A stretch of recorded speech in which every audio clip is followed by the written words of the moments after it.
Bonjour à tous et bienvenue dans une nouvelle émission de La tête dans les étoiles. Alors souvenez-vous, la semaine dernière, nous avons fait la connaissance avec Kevin Malone.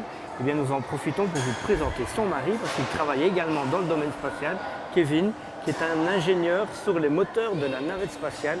L'occasion évidemment d'en apprendre beaucoup plus une nouvelle fois sur les coulisses de l'aventure spatiale. Alors nous voici à l'arrière de la navette spatiale et évidemment pour la faire voler, la navette a besoin de beaucoup d'ingénieurs, de haute qualification bien entendu, et nous sommes avec l'un d'eux, avec Kevin ici. Kevin, you work on the SSMEs of the Space Shuttle. I worked on many systems, but my favorite was working on the Space Shuttle main engines. I spent probably most of my engineering career working on these three beautiful engines. What was your work exactly? To see if everything okay, to build the SSMEs or what? Oh, well, we had our challenges. As you know, the SSMEs are very complex.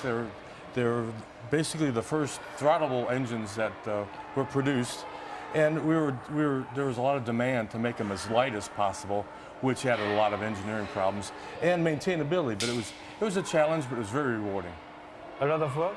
A lot of work. A lot of work. Before the launch and after? Both times. Before the launch, what we do is there's a lot of inspections that had to go on, and getting these engines to the pad ready to fly was a big challenge. Launch was always exciting, but we had a team of professionals. We knew the engines, we knew their status, so I wouldn't say it was nervous, but it was exciting on launch day. And you know, to work on the space shuttle main engines, you actually had to hold your breath for 820 seconds. That's how long these engines lasted in the mission. And when the shuttle came back, were you excited to see how your we raced to the runway to see what condition the engines were in. We had a lot of instrumentation, so we could tell by the instruments, by the measurements that were sent down from space before we shut them down, what to expect.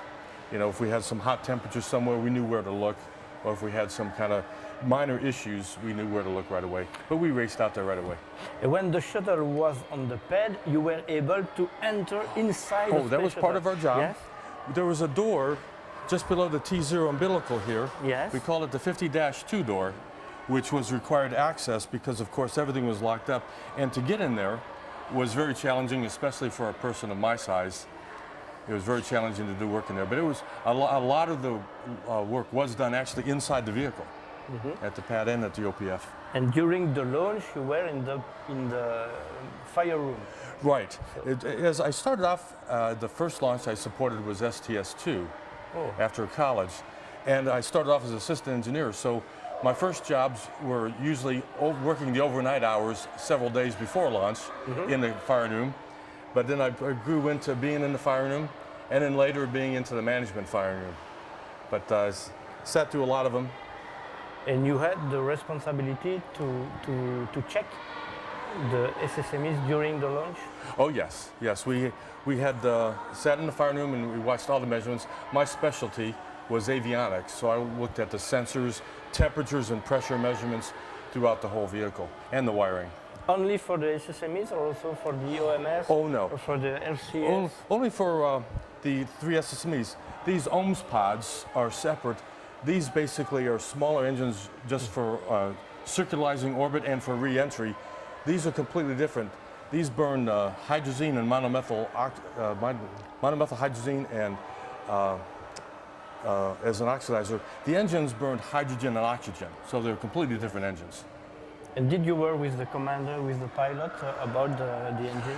Before every mission, you know, we're always briefed on safety, and the astronauts would come to the Space Center to get a status of their vehicle before they flew.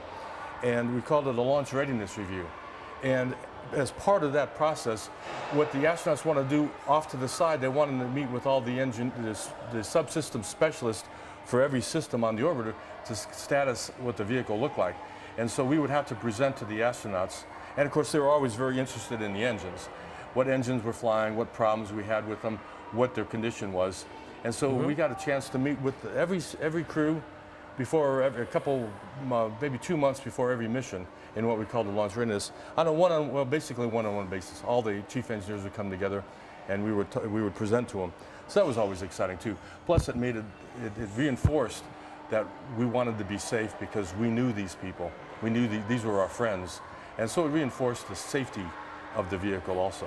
And we wanted to make them feel comfortable with their vehicle too. I know you love the space shuttle. Shuttle miss everybody, I think. What did you think about the orbiter? Was it a fantastic flying machine? Was it? Well, my first job was with Rockwell International, the people who designed and built the space shuttle orbiter. And then later on, that became a part of the Boeing company. And to this day, we always considered this aircraft the finest aircraft that Boeing has ever made. We were very proud of it. Voilà encore une approche fort intéressante des coulisses de la conquête de l'espace. Thank you Kevin, et à bientôt pour une nouvelle émission de La Tête dans les étoiles.